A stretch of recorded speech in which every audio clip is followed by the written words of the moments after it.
negligent.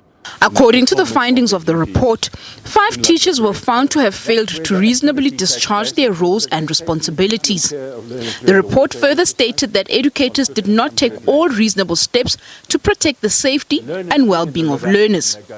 However, teacher union SADTU says that while it will study the report further, the role of teachers at excursions should be clearer. It becomes important for all of us, the department, the labor unions, the SGBs, to fully understand the dictates and the detail of the policy, and where it needs strengthening, we need to go back and strengthen it so that this unfortunate occurrence does not recur again. So we'll still encourage teachers to accompany learners where necessary on educational excursions so that learners are exposed to environments from which they can benefit.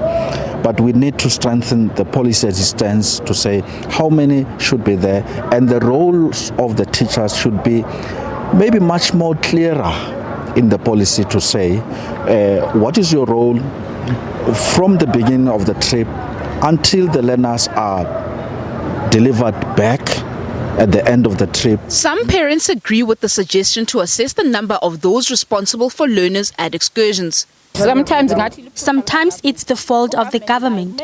Let it not only be the teacher's responsibility. Government is also at fault. It's painful that teachers leave with children and neglect them. We assume they look after our children at excursions. Parktown Boys High, school governing body, did not escape scrutiny.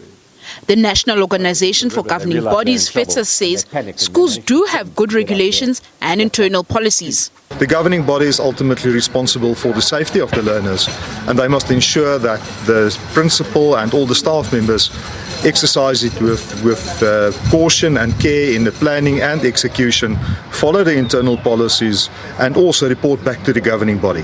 It's not only the duty of the department to give permission for the tours, but the oversight function and the policy function is that of the school governing body. With the Mpianzi forensic report exposing negligence on part of the school principal, Malcolm Williams, may be subjected to disciplinary action.